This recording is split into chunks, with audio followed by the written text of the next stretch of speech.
제3지대 정치 세력을 하나로 모은 개혁신당이 어제 최고위원회를 열어서 양극단의 정치를 끝내겠다 이렇게 선언했습니다. 기호 3번과 정당 보조금 확보를 위해서 현역 의원 추가 영입에 아주 필사적입니다. 내일이 이제 올 1분기 경상 보조금을 지급하는데 5석을 채우면 6억 원 넘게 받는 반면에 4석은 채 1억 원이 안 돼서 불과 한 석 차이로 5억 원 이상 차이가 납니다. 현재 김종민, 양양자, 이원욱, 조웅천 현역 의원 4명이죠. 국민의힘, 민주당을 탈당한 황보승이 양정숙 의원에게 접촉을 시도했던 것으로 전해지고 있고요. 양 의원은 민주당 위성정당인 더불어시민당 비례대표로 당선된 직후 부동산 실명제 위반, 명의신탁 의혹 등으로 제명돼 무소속으로 남았죠. 황보승이 의원 역시 정치자금법 위반 혐의로 수사를 받으며 불출마를 선언했었습니다.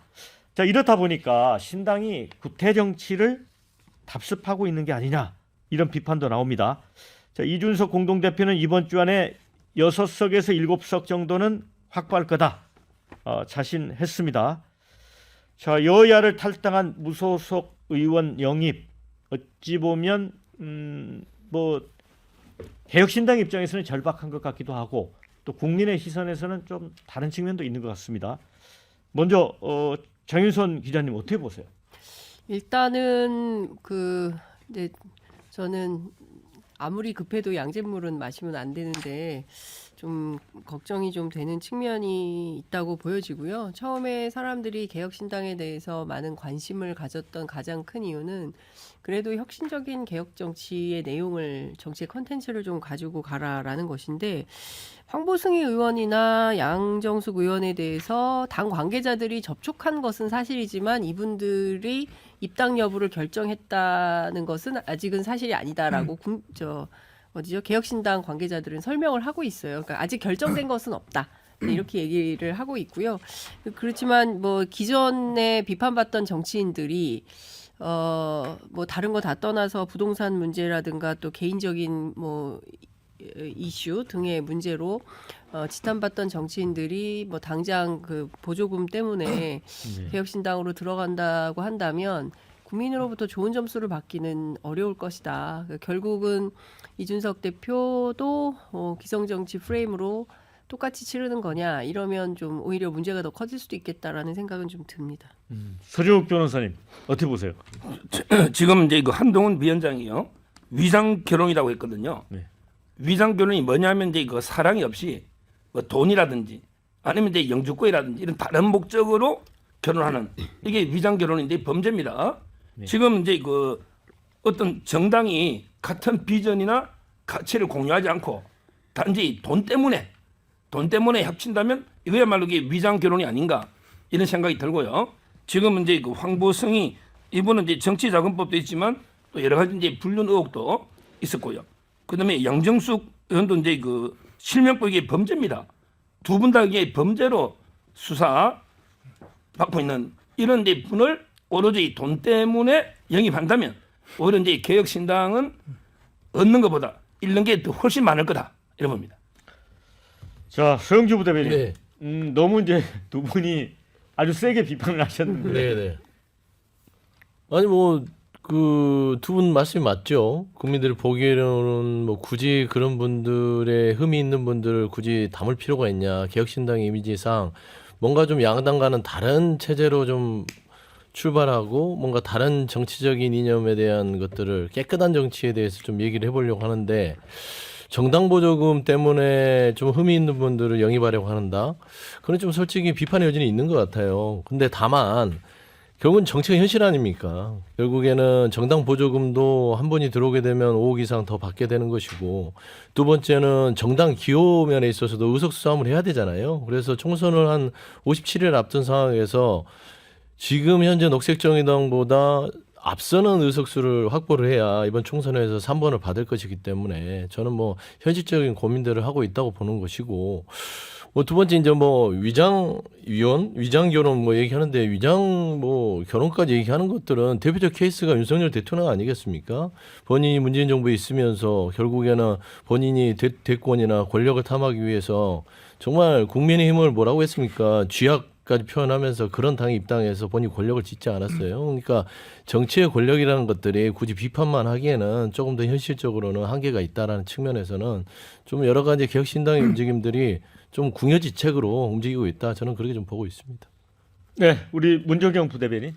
네, 그 개혁 정당 그리고 좌우를 통합해서 이제 양당 정치에 피곤해하는 국민들을 위해서 제3당을 만들겠다고 하는 것이 어떻게 보면은 이념을 넘나들어서 국민께 새로운 대안을 제시하는 정당인 것인데 거기에는 사실 부패나 어떤 국민들의 눈높이에서 부적격 판정을 받은 정치인들을 포섭한다는 이런 내용은 없습니다.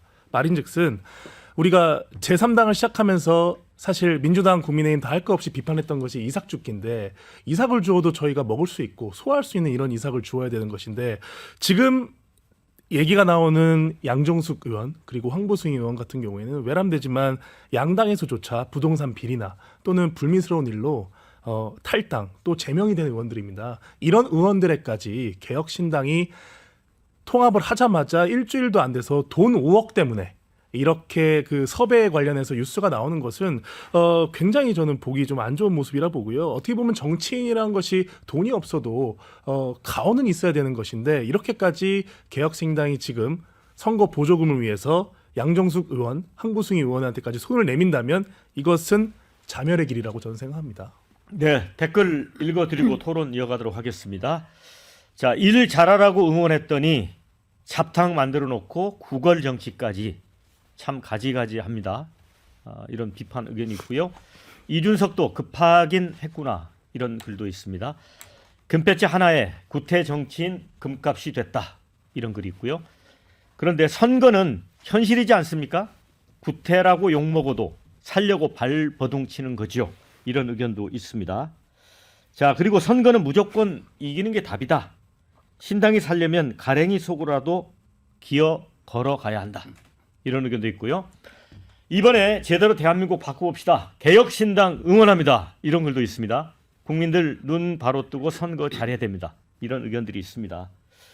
참 이게 현실적인 문제인데 장 기자님 그렇죠? 그렇죠. 근데 이제 개인적으로는 황보승 의원은 아마 이준석 대표하고 좀 친할 거예요. 예. 그렇지만 하여튼 여러 그때 가지 대변인 맞아요. 했던가요? 예. 네. 대변인인지 하여튼 당직이 뭔가 있었던 것 같은데 제가 정확하게 좀 기억은 수석 대변인 한 걸로 알고. 예. 네, 하여튼 뭐 굉장히 친하지만 하여튼 이 문제를 어떻게 할 건지에 대한 고민이 좀 있는 것 같고요. 양정숙 의원 같은 경우에는 재판에서 무죄를 받았기 때문에 괜찮은 거 아니냐라는 판단도 하고 있는 것 같습니다. 그리고 양정숙 의원의 경우에는 민주당 그 이낙연 대표 측에서 좀 적극적으로 모셔오는 게 좋지 않겠냐라는 생각을 갖고 있는 것 같은데요.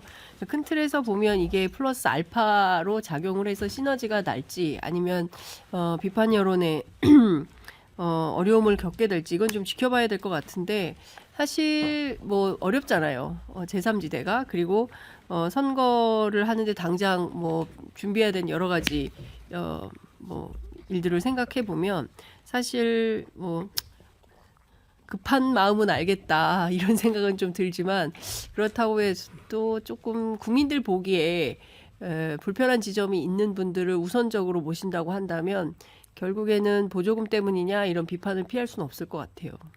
네. 지금 이제 개혁신당 지금 현역 의원들은 이제 지역구 출마를 선언했고요.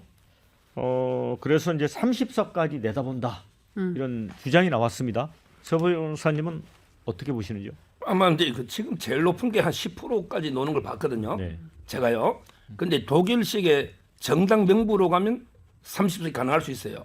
왜냐하면 우리가 300석이잖아요. 네. 전 국민의 10% 얻으면 네. 30석 맞죠? 네. 근데 우리나라는 독일식 제도가 아니고 소선거구 제고, 네. 그다음에 연동식이라는 제도죠. 네. 그렇다면 이게 그 10% 가지고 지역에서 이길 수 있습니까? 지역에서 이게 거대 양당을 이길 수가 없죠. 저는 지역구에서 상당히 힘들고, 그다음에 비례도 양당이 위성 정당을 만들어 버렸잖아요. 그렇다면 이게 동그라미 하나 빼야 되지 않을까? 한 3석 플러스 알파 이렇게 저는 봅니다. 우리 소영주 부대변인. 그러니까 뭐 지역구에 대해서 30석을 얻는다. 그거는 조금 과한 기대 같아요. 개혁신당이 아니, 전체 합쳐서 전체 합의라면은 가능성도 있다. 가능성이 있다. 왜냐하면 47석의 비례가 지금 시장에 나와 있잖아요. 그러면 3석 대 30석 차이가 크네요. 그렇죠. 왜 그러냐면 지역구에서는 개혁신당은 얻기가 한 자릿수 뭐 한 3석 정도, 4석 정도 저는 보고 있는데 결국엔 개혁신당의 가장 큰 이 위협점은 양당에서요. 누구도 안 되게 할 수 있다는 겁니다. 특히 수도권 선거에서 그렇습니다. 그렇기 때문에 양당에서의 공천 과정들이 매끄럽고 아주 명료하고 경쟁력 있는 후보를 내야 되는 것이에요. 개혁신당이 지역구에 나왔을 때는 상당히 한쪽을 무너뜨릴 수 있는 아킬레스건이 될 수 있는 것이고요. 그다음에 47석에 대해서 각 당에서 지금 위성정당, 뭐 준위성정당 있고 위성정당을 냈단 말입니다. 근데 결국에는 개혁신당의 지금 태동을 보면 그 위성정당을 안 내기로 했다가 왜 약속을 안 지키냐 하면서 공격이 들어갑니다. 결국에는 그게 나중에 비례를 찍는 데 있어서 국민들이 그 부분에 있어서 표를 양당의 위성정당에 안 줄 공산이 있어요. 그랬을 때는 지금 현재 개혁신당 쪽에서 그 비례를 주워 먹을 수 있는 어떤 여지가 열려 있기 때문에 30석은 말하자면 목표를 높이 잡는 것이죠. 그래서 저는 잘하면은 교섭단체 정도 아니면 한 15석 정도 그 정도로 반토막 정도 보고 있습니다. 네. 그, 아니 네. 문정영 대변인 얘기 듣고 네. 짧게 듣겠습니다.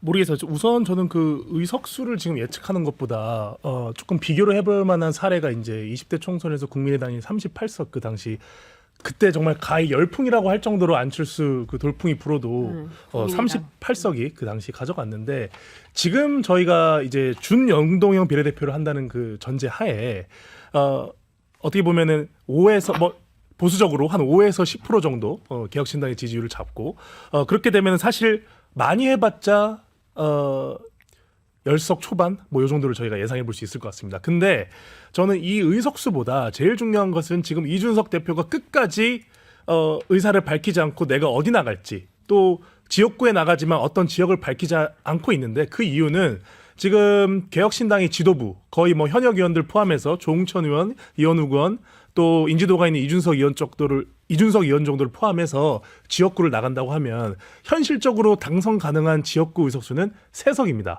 그렇기 때문에 다 합쳐도 이준석 대표가 최근 언론에 나와서 제시하고 있는 이 30석은 터무니없는 수치다. 잘 봐야 거기에 3분의 1 수준으로 당선될 확률이 높다. 이렇게 봅니다. 네, 근데 최근에 이제 여론조사를 보면 제1당, 2당에 마음을 두지 못한 사람이 뭐 최고 한 30%까지 나오기 때문에 투표함 뚜껑은 열어봐야 되죠. 그럼 네. 기다려 보도록 하고요.